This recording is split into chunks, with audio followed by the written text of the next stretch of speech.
अगर किसी व्यक्ति को एसिड रिफ्लक्स की समस्या है और लंबे समय से वो ट्रीटमेंट करवा रहे हैं और उनका ट्रीटमेंट सक्सेस नहीं हो रहा है, उसके पीछे कुछ न कुछ ऐसे रीजंस हैं जिनको हम अवॉइड कर रहे हैं। तो आज की इस वीडियो में उन रीजंस के बारे में बात करेंगे या उन तौर तरीकों के बारे में डिस्कस करेंगे जिनके माध्यम से आप आसानी से अपने एसिड रिफ्लक्स को ठीक कर सकते हैं। आप किसी भी मेडिसिन का यूज़ कर रहे हैं, उसका रिजल्ट आपको तभी मिलेगा जब आप कुछ ऐसी सावधानियां बरतेंगे, कुछ ऐसी प्रिकॉशंस लेंगे, तो आप एसिड रिफ्लक्स से निजात पाएंगे। चलिए बिना देरी के वीडियो को स्टार्ट करते हैं। मैं डॉक्टर रामदेव लमोरिया, एक होम्योपैथी कंसल्टेंट, आपको आज बताऊंगा एसिड रिफ्लक्स को कम करने की ऐसे टेक्निक्स के बारे में, ऐसे घरेलू नुस्खों के बारे में या ऐसे तरीकों के बारे में। तो चलिए जानते हैं उन तरीकों के बारे में। सबसे पहले या हम सब जानते हैं कि हमारी लाइफ के अंदर कुछ न कुछ ऐसे मॉडिफिकेशन हमें करने होंगे जिनके माध्यम से एसिड रिफ्लक्स आपका कम होने लग जाएगा। सबसे पहली चीज़ है हम जो कर सकते हैं वो है हमारे खान पान में बदलाव। खान पान में हम बदलाव बहुत हमें स्लाइट मॉडिफिकेशन करने हैं, बहुत ज़्यादा चेंज नहीं करने हैं। उनमें चेंज क्या करना है, हमारा खान पान के अंदर हम जो खाना खाते हैं वो सही समय पर खाएं। अगर आप लंबे समय तक खाली पेट रहेंगे तो आपको समस्या आएगी। जो एसिड आपका बन रहा है वो आपको अंदर दिक्कत करेगा, लास्ट में आपका एसिड रिफ्लक्स होने लग जाएगा। अब एसिड रिफ्लक्स को रोकने के लिए आप सही समय पे ऐसा खाना खाएं जो आपके उस बने हुए एसिड को थोड़ा कम कर सके, उसको थोड़ा न्यूट्रलाइज कर सके या उसको काम में ले सके। जैसे हम कुछ खाएंगे वो आपका बना हुआ एसिड उसके काम आ जाएगा और वो आपका एसिड रिफ्लक्स नहीं होगा। यानी सही समय पर खाना बहुत ज़रूरी है। मान लीजिए आप 6 बजे उठते हैं, 7 बजे उठते हैं, तो आप 1 घंटे के अंदर कुछ ऐसा अनाज खाएं जो आपके उस एसिड को न्यूट्रलाइज कर सके। आप हैवी डाइट नहीं ले, अगर ज़्यादा खाना खा लेंगे तो आपको वो समस्या पैदा करेगा, पेट में गैस बनने लग जाएगी, पेट पूरा भर जाएगा, उस खाने को डाइजेस्ट करने के लिए स्पेस नहीं मिलेगा। सेकेंड चीज़ आती है कि हम पानी पीने में बहुत सारी गलतियां करते हैं। पानी हम या तो बार बार पीते हैं या पीते हैं तो एक साथ में बहुत ज़्यादा पी लेते हैं, या पीने का हमारा टाइम सही नहीं होता। सही टाइम का मतलब है, मान लीजिए आप खाना खाने जा रहे हैं तो उसके कम से कम आधा घंटे पहले पानी पिएं, या फिर आप खाना खा लिया है तो उसके 1 घंटे बाद ही खाना खाएं। उसका रीज़न क्या होता है, अगर मान लीजिए आपने बहुत ज़्यादा खाने से पानी पी लिया, आपका खाना वहाँ पर जाएगा, वो आपका एसिड आपका डाइल्यूट हो जाएगा। डाइल्यूट होने के कारण खाना सही तरीके से नहीं पचेगा, उसकी वजह से आपको गैस बनेगी। या फिर खाना खाने के जस्ट बाद आपने पानी पी लिया तो जो आपका एसिड है खाने को पचाना चाहिए वो डाइल्यूट होगा, तो खाने का उस कंडीशन में भी पाचन सही नहीं होगा। इसलिए कहते हैं कि हर चीज़ का सही तरीका होता है।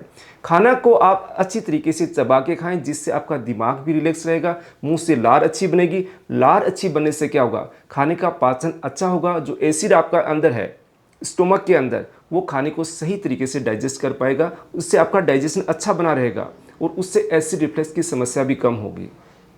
अब हम बात करते हैं कि खाने में आपको क्या क्या चीज़ें ऐसी इस्तेमाल करनी चाहिए।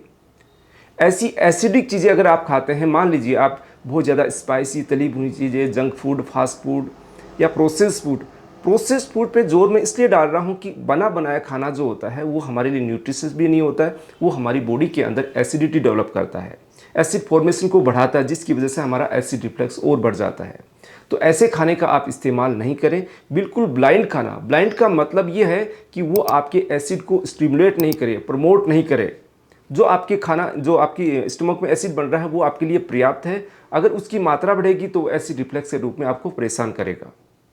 अब बात करते हैं कि खाने के अंदर आप अनाज जो भी खाते हैं, जिस रीजन के अंदर जैसा अनाज खाते हैं आप खा सकते हैं, लेकिन कुछ सब्जियां होती है, कुछ फ्रूट्स होते हैं, अगर उनका आप ज़्यादा इस्तेमाल करते हैं तो दिक्कत आती है। जैसे खट्टे फ्रूट्स आप ज़्यादा खाएंगे, जैसे आपने नारंगी ज़्यादा खाई है, ऑरेंज ज़्यादा लिए हैं, या किसी भी तरीके के खट्टे जैसे नींबू आप ज़्यादा करते हैं, अचार ज़्यादा खाते हैं, तो वो आपको इस एसिड जो बनने की मात्रा को बढ़ाएंगे। तो ऐसी चीज़ों का आपको इस्तेमाल नहीं करना है। अब आप ड्रिंक के रूप में, जैसे हम नॉर्मल जनरली देखते हैं कि जो ड्रिंक्स होती है, सॉफ्ट ड्रिंक्स होती है, उनके अंदर कार्बोनेटेड होती है, वो कहीं ना कहीं आपको दिक्कत करती है। आपने देखा हो कई बार हमें एसिडिटी हो जाती है, गैस बनती है, तो हम उसका इस्तेमाल कर लेते हैं, उसमें आराम मिल जाता है। आराम तो मिल जाता है लेकिन अंदर ही अंदर वो समस्या को बढ़ाती हैं। तो इसलिए जो एसिड रिफ्लक्स के मरीज़ हैं उनको कभी भी कार्बोनेटेड ड्रिंक का इस्तेमाल नहीं करना चाहिए। जो लोग स्मोकिंग ज़्यादा करते हैं, अल्कोहल का ज़्यादा इस्तेमाल करते हैं, अब मैं आपको बता दूँ कि 35 या 40 वर्ष के जो लोग हैं अल्कोहल का इस्तेमाल करते हैं, उनको एसिड रिफ्लक्स की समस्या होने लग जी। तो वो जब तक अल्कोहल का कंजप्शन रोकेंगे नहीं तब तक उनका एसिड रिफ्लक्स किसी भी कंडीशन में ठीक नहीं हो पाएगा। चाहे वो कितनी भी गोलियां खाते रहेंगे, गोलियां आपकी तब तक वर्क करेगी या एंटासिड तब तक वर्क करेंगे जब तक आप उसको लेते रहेंगे। जैसे ही आप बंद करेंगे वापस एसिड रिफ्लक्स की समस्या आपको आएगी। अब आप फ्रूट्स के अंदर क्या इस्तेमाल कर सकते हैं? फ्रूट्स में आप कर सकते हैं नॉर्मली पपीते का इस्तेमाल कर सकते हैं, नाशपाती आप ले सकते हैं, तरबूज आप ले सकते हैं। तो कुछ लिमिटेड फ्रूट्स होते हैं जो है एसिड रिफ्लक्स के मरीज़ को लेने चाहिए। इसके अलावा जो सब्जियां आती है इसके अंदर आप करेला ले सकते हैं, तोरू ले सकते हैं, लौकी ले सकते हैं, पेठे का इस्तेमाल कर सकते हैं। तो ये कुछ पर्टिकुलर सब्जियां ही आप इस्तेमाल करेंगे तो आपकी एसिड रिफ्लक्स में अच्छा फ़ायदा मिलेगा। अब अर्ली मॉर्निंग कई बार हमें एसिड रिफ्लक्स बहुत ज़्यादा होने लग जाता है, उठते ही आप इस समस्या से परेशान होते हैं, तो क्या करें?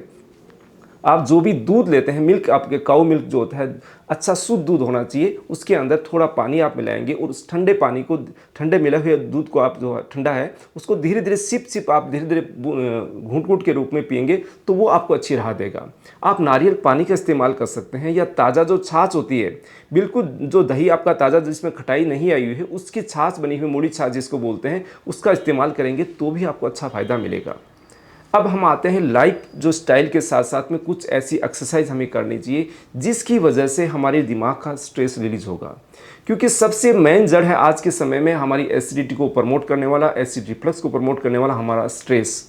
हम हर समय दिमागी वर्क करते हैं, फिजिकल एक्टिविटी आज के समय में कम हो गई क्योंकि भौतिक सुविधाएं हमारे पास ज़्यादा हो गई। इस वजह से हम न तो पैदल चलते हैं, नहीं हमारी प्रॉपर एक्सरसाइज हो पाती है, तो हम खाना भी सही समय से सही तरीके से नहीं खाते हैं, तो उस कारण से ये एसिड रिफ्लक्स की समस्याएं ज़्यादा देखने को मिल रही है। तो सबसे मेन चीज़ है स्ट्रेस को आप कैसे न कैसे कंट्रोल करें। Physical activity, mental relaxation exercise हो, मेडिटेशन हो, योगा, किसी भी तरीके से आप इसको कंट्रोल करेंगे तो आपके एसिड रिफ्लक्स की समस्या ठीक होगी।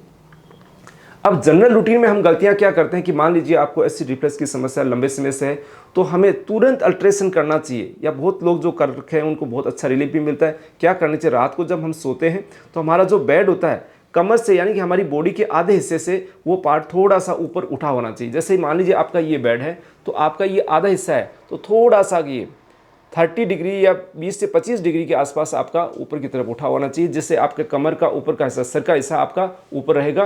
तो आपको रात को जब आप सोते हैं उस टाइम आपका एसिड रिफ्लक्स होता है वो कम होने लग जाता है। इससे भी आपको जल्द ही आपकी इस चीज़ में राहत मिलेगी। अब नेक्स्ट चीज़ें जो एसिड रिफ्लक्स के साथ आती है उनके अंदर कुछ ऐसे घरेलू नुस्खे भी हैं जिनका आप यूज़ करके बहुत अच्छा फ़ायदा ले सकते हैं। एक नुस्खा मैं आपको बताने जा रहा हूँ जिसके अंदर आप क्या करें, 3 से 4 पत्तियाँ पुदीने की, यानी कितनी पत्तियां? 3 से 4 पत्तियां पुदीने की, 3 से 4 स्लाइस जो हम खीरा ककड़ी बोलते हैं उसके स्लाइसेस, प्लस आधा चम्मच नींबू का रस मिला के उसको सही तरीके से मिलाएं, या फिर आप ग्राइंडर के अंदर उसका जूस बना लें। जूस बनने के बाद जो भी 2 या 3 चम्मच जितना भी आपको जूस निकलता है उस जूस का या तो आप खाली पेट इस्तेमाल करें या फिर खाना खाने के 1 से 1.5 घंटे बाद इसको ज़रूर लें। ये अगर आप जूस रेगुलर लेते हैं तो आपके एसिड रिफ्लक्स की समस्या बहुत जल्दी ठीक होने लग जाएगी। इसके अलावा अगर आपके एसिड रिफ्लक्स की समस्या ठीक नहीं हो पाती है, खान पान में आप बदलाव कर लिया है, आपने हर तरीके की लाइफ के अंदर मॉडिफिकेशन कर लिया है, लाइफ स्टाइल चेंज कर ली है, एक्सरसाइज करने लगे हैं, यानी आप चाहते हैं कि आपका जो गोलियां हैं, एंटा एसिड्स हैं, उनको आप बंद करना चाहते हैं, उसको सही तरीके से ठीक करना चाहते हैं, पहली चीज़ तो आप अपने लाइफ स्टाइल और आपके खान पान को मॉडिफिकेशन कीजिए। उसके बाद भी अगर रिलीफ नहीं मिल पाता है तो आप इस नुस्खे को अपनाइए। नुस्खे से भी रिलीफ नहीं मिलता तो आप होम्योपैथिक मेडिसिन की हेल्प ज़रूर लीजिएगा। अगर आपको ऐसी समस्या लंबे समय से है, गर्ड की समस्या, एसिड रिफ्लक्स की समस्या है, तो आप हमारे से परामर्श चाहते हो दिए गए व्हाट्सएप नंबर से अपॉइंटमेंट लेके कंसल्ट कर सकते हैं। दोस्तों, एसिड रिफ्लक्स से संबंधित जानकारी अगर अच्छी लगी हो तो इसको लाइक कीजिए, चैनल को सब्सक्राइब जरूर कीजिएगा, जिससे हमें मोटिवेशन मिलते हैं और आपके पास नई नई वीडियो, नई नई जानकारी आप तक लेके आते हैं। धन्यवाद।